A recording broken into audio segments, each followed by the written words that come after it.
Hello everyone. In this session, we will have a discussion on center of gravity. What is the center of gravity is all about? It is basically a point through which we can bring a imbalance body into a balance form. ये एक ऐसा point होता है जिसके ज़रिए हम लोग क्या कर सकते हैं, एक इम्बैलेंस बॉडी को बैलेंस फॉर्म में ला सकते हैं. So here I have already written the definition that it is the balance point of an object about which the resultant of all forces act. ये एक ऐसा पॉइंट होता है, एक इम्बैलेंस बॉडी में जिसके थ्रू बॉडी का जो रिजल्टेंट फोर्स होता है वो एक्ट करता है. Here I have already written another definition that this is the point through which whole weight of the body is act. अगर टोटल बॉडी का वेट जो है वो एक पॉइंट पर एक्ट कर रहा है, उस पॉइंट को हम लोग क्या बोलेंगे, we have to call it as centre of gravity, और simply we can call it as CG. CG means center of gravity. Okay. Then another concept is here, center of mass. What is this center of mass is all about? It is the point through which the total mass of the substance is supposed to be located. अगर मैंने weight के जगह पर यहाँ पे mass ले रखा है एक object का, that means we can say we are calculating the center of mass of that object. And the same concept we have to apply it for the centroid. Centroid में होता क्या है, अगर मैंने mass की जगह या फिर weight की जगह पर area ले रखा है, एक object का area ले रखा है, तो मैं क्या बोल सकता हूँ, मैं उस ऑब्जेक्ट का सेंट्रोइड कैलकुलेट कर रहा हूँ. सेंट्रोइड तो मैं किसका कैलकुलेट कर सकता हूँ, I can calculate centroid for rectangle, for triangle, for square, for semi circle, for circle, for trapezium etcetera. जो ऑब्जेक्ट हम लोग पेपर के ऊपर ड्रॉ करते हैं सिंपल ऑन ए प्लेन, जो 2D ऑब्जेक्ट सब होता है, we can calculate centroid for that 2D object. 2D object में होता क्या है, दो एक्सिस होते हैं, एक होता है एक्स एक्सिस और एक होता है वाई एक्सिस. तो ये जहाँ पे दो एक्सिस होता है उसके लिए हम लोग कौन सा क्या कैलकुलेट कर सकते हैं, हम लोग उसके लिए सेंट्रोइड कैलकुलेट कर सकते हैं. तो मैंने यहाँ पे ऑलरेडी दो सेंट्रोइड कैलकुलेट कर रखा है, centroid for rectangle and centroid for triangle. ये एक सिंपल प्रोसेस है. This are the simple process through which we can calculate the centroid of an 2D object. तो यहाँ पे let us discuss how to draw how to find out the centroid of a triangle. You can see here the triangle is having 3 points, point A, point B and point C. So what I have to do to find out the centroid of this triangle, let us attach a string at point A. हम लोग क्या करेंगे, एक cord या फिर string को कहाँ पे लगाएंगे, एक पॉइंट A पर लगाएंगे, and trying to suspend the whole plate in a vertical direction. हम लोग को क्या करना पड़ेगा, ये एक कॉर्ड A पॉइंट पे लगा के उसको वर्टिकली सस्पेंड करना पड़ेगा. So that the total weight of the plate, the total weight of the triangle is supposed to act in AD direction. In the same process, if I am trying to suspend the whole plate by attaching a cord at point B, अगर मैं total plate को B point पर एक cord के जरिए लटकाना चाहूँ तो total weight of the cord is suppose to act in BF direction. In the same process अगर मैं C पर एक कॉर्ड जॉइंट करके ये टोटल प्लेट को सस्पेंड करना चाहूँ तो उसका जो वेट है वो कौन सा डायरेक्शन में एक्ट करेगा, CE डायरेक्शन में एक्ट करेगा. So I can say the three chords are joining each other at point G. This G is nothing but the center of gravity of this triangle. In the same process, I can find out the center of gravity for a rectangle. Here I have already drawn this rectangle. That consider that this rectangle is having a length L and it is having a height H. You can see here this rectangle is having 4 points, point A, B, C and D. If I am attaching a cord at point A and trying to suspend this rectangle, then the whole weight of the rectangle is supposed to act in this direction. Similarly, if I am attaching a cord at point B, then the total full weight is supposed to act in this direction. So here you can see there are two corner joining.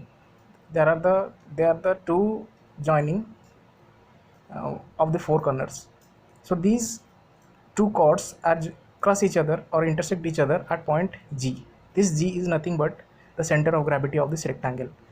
As I have already taken that L is the length of the rectangle and H is the height of the rectangle, so here G is nothing but L by 2 and H is nothing but H by 2. Then come to the next point. Here I have written there are two properties of center of gravity. CG means center of gravity. What are those two properties? First property is our object is in space. अगर हमारा object space में रहता है, so how to calculate the center of gravity? How to find out the center of gravity? And second is object on the ground. तो एक पहला concept discuss करते हैं. If our object is in space, space में मतलब we are having 3 coordinates. आप लोग को पता होगा अगर एक ऑब्जेक्ट स्पेस में रहता है तो इसका कितना कोऑर्डिनेट्स होता है, 3 coordinates, X, Y and Z coordinates. That means अगर एक ऑब्जेक्ट का 3 कोऑर्डिनेट है, that means we can say the object is rotating about certain point. Rotate कब करेगा? When we are applying force at its centre of gravity. I mean बैलेंसली कब rotate करेगा? When we are applying the force at its centre of gravity. ये concept use कहाँ पे होता है? ये बेसिकली रॉकेट प्रिंसिपल में ये plug centre of gravity I mean space वाला कॉन्सेप्ट यूज़ होता है। इसमें होता क्या है, we need to give a straight flight to a rocket, हमको रॉकेट को ऊपर छोड़ना होता है। For that we need some external thrust, और एक्सटर्नल थ्रस्ट कौन प्रोड्यूस करता है? वो एक मोटर प्रोड्यूस करता है, और वो मोटर हमको रॉकेट में लगाना पड़ता है। कहाँ पे लगाना पड़ता है? We have to install that motor at its centre of gravity. हम अगर उस मोटर को सेंटर ऑफ ग्रेविटी का, रॉकेट का सेंटर ऑफ ग्रेविटी में हम लगाएंगे, then only we can achieve a sufficient height with an efficient manner. Second concept is our object is on the ground. Ground में रहता है मतलब आप एक एग्जांपल के थ्रू इसको समझ सकते हैं। मान लीजिए आपके पास एक ऑटोमोबाइल है, एक कार है, ठीक है। Now you need to move that automobile from one place to another place, so that for that you need some applied force.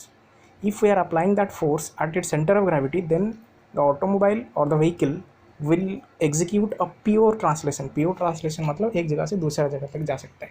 तो ऑटोमोबाइल को एक जगह से दूसरा जगह तक जाने के लिए we need to apply a force at its center of gravity. This point is important, that if our object is on ground, force we need to apply it at its center of gravity for pure translation. Okay, here these two are the application of center of gravity or the properties of center of gravity. Then we have to go for some mathematical models, how to calculate the center of gravity of an irregular object through a moment method. This method is called the moment method. How to calculate this? So let us see here. Here I have already drawn a big mass. This is a big mass. एक बड़ा mass है जिसका let us say this is having a mass m. इसका mass कितना है? m. And this big mass is consist of individual masses m1 m2 और n number of masses से ये mass जो है बना हुआ है। यहाँ पे मैंने दो ठो एक्सिस ऑफ रेफरेंस लिया है, एक है एक्स एक्सिस, दूसरा है y axis. And here I have already taken the distance from the reference axis, that is x1 and x2 are the distance from y axis to m1। m1 से लेके Y axis तक distance मैंने कितना ले रखा है? x1। Similarly m2 से लेके वाई एक्सिस तक डिस्टेंस मैंने ले रखा है x2। Okay, same in the same process मैंने एक्स एक्सिस तक भी ले रखा है। यहाँ पे क्या हुआ है कि y1 is the distance of m1 to x axis and y2 is the distance of m2 from x axis. अगर मैं इस ऑब्जेक्ट का, ये बड़ा ऑब्जेक्ट का सेंटर ऑफ ग्रेविटी कैलकुलेट करना चाहूँ, यहाँ पे मैंने उसको ड्रॉ किया है। Let us say this is the centre of gravity of the mass. So how to find out the centre of gravity? This centre of gravity is at a distance of x bar from y axis and at a distance of y bar from x axis. Here you can see. So we have to use the simple formula that x bar. How to calculate this x bar? It is nothing but the individual mass into its respective distance. हम लोग कौन सा axis के through calculate कर रहे हैं? x axis के through अगर कैलकुलेट कर रहे हैं तो x bar equal to m1 x1 plus m2 x2 plus m3 x3। जितना भी नंबर ऑफ मासेस हम लोग कंसिडर किए होंगे सबको हमको यहाँ पे ऐड करना है, divided by total number of mass m1 plus m2 plus m3 up to हम लोग जितना कंसिडर करेंगे उतना मास हम लोग यहाँ पे ऐड करते जाएंगे। In the same process we can find out the centre of gravity about y axis. In place of x you have to only write y. Here I have already written that y bar equal to m1 y1 plus m2 y2 plus n number of masses we can consider divided by m1 plus m2 plus m3 up to n number of masses. Fine. Then next go to the second, in the same concept, in place of mass if we are given the area. अगर मास के जगह पर हमको area given है तो हम लोग कौन सा फॉर्मूला यूज़ करेंगे? That x bar equal to in place of x we have to use in place of m we have to use a1 and in place of m2 we have to use a2 in the same manner, that is x bar equal to a1 x1 plus a2 x2 plus a3 x3 up to n number of area divided by total area. Total area is nothing but a1 plus a2 plus a3 up to n. And y bar similarly we can calculate that a1 y1 plus a2 y2 plus n number of areas divided by total area, that is a1 plus a2 plus up to an. Okay, so this is the concept of center of gravity, how to find out the center of gravity of an object. Here I have taken an example how to use this concept to solve the numerical. So what is this numerical is all about? Let's see. Question is given an I section has following dimension. एक I section आपको given है, ये जो figure है ये एक English alphabet आई जैसा दिख रहा है, एंड यू हैव क्वेश्चन पूछा है determine the centre of gravity mathematically. वो मैथमेटिकली पूछा है how to find out this centre of gravity. हम लोगों ने जो तो फॉर्मूला पढ़े उसी फॉर्मूला के बेसिस पर हम लोग ये क्वेश्चन को सॉल्व करने की कोशिश करेंगे। तो यहाँ पे कैसे सॉल्व करेंगे, यू कैन सी हियर, हम लोग पहला स्टेप इसमें क्या फॉलो करेंगे, this figure is symmetric about y axis. इसका मतलब क्या है, देखिए अगर मैं वाई एक्सिस के थ्रू ये फिगर को डिवाइड करूँ, मतलब कुछ इस तरह का डिवाइड करूँ, ये जो फिगर है दो हिस्से में इक्वली टू हाफ में डिवाइड हो सकता है। यहाँ पे देखिए मैं अगर एक्स एक्सिस में इसको डिवाइड करूँ, ये इक्वली टू हाफ में डिवाइड नहीं होगा। अगर मैं इसको ऐसे डिवाइड करना चाहूँ कुछ इस तरह का, तो ये क्या होगा, इक्वली टू हाफ में डिवाइड नहीं होगा, क्योंकि ऊपर वाला जो पार्ट है वो थोड़ा छोटा है और नीचे वाला पार्ट जो है वो थोड़ा बड़ा है। इसीलिए I cannot divide this figure into about x axis. So another part is here, I can divide this figure in about y axis. अगर मैं ये फिगर को वाई एक्सिस के थ्रू रिजॉल्व करता हूँ या फिर डिवाइड करता हूँ, तो ये जो फिगर है ये इक्वली टू हाफ में डिवाइड हो सकता है। Here you can see. तो इसको सॉल्व कैसे करेंगे, that means we can say that this figure is symmetric about y-axis. This figure is symmetric about y-axis. So first step, how to solve it? Here I have already solved this. I will explain you. You can see here this I section is consist of three parts. Three parts means it is the lower is the part 1, part 2 and part 3. This part 1 is called bottom flange.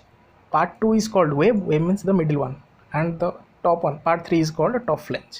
How to calculate this one? Let us see.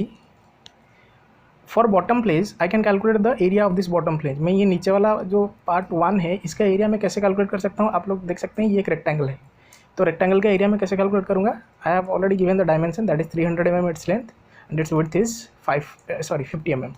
So 300 into 50 it is 15,000 mm². y1 calculate करना है। उससे पहले हमको एक चीज़ पता लगना चाहिए यहाँ पर कि एक्सिस ऑफ रेफरेंस, मैंने आपको वहाँ पे बोला था, मैंने दो एक्सिस ऑफ रेफरेंस लिया था, एक था x एक था y। देखिए यहाँ पे मैं ये फिगर को सिमेट्रिक कर रहा हूँ about y axis. If I am symmetric this figure about the y axis, then here I have to take that x is the axis of reference. मैंने ये नीचे वाला पार्ट को क्या ले लिया, एक्सिस ऑफ रेफरेंस ले लिया। इसका मतलब ये है कि मैं जो भी डिस्टेंस कैलकुलेट करूँगा with respect to this lower line में कैलकुलेट करूँगा, जिसको मैंने मार्क कर रखा है यहाँ पे, ठीक है। अभी देखते हैं इसको कैसे कैलकुलेट करेंगे। तो मेरा axis of reference is this one, let me draw this one is my axis of reference.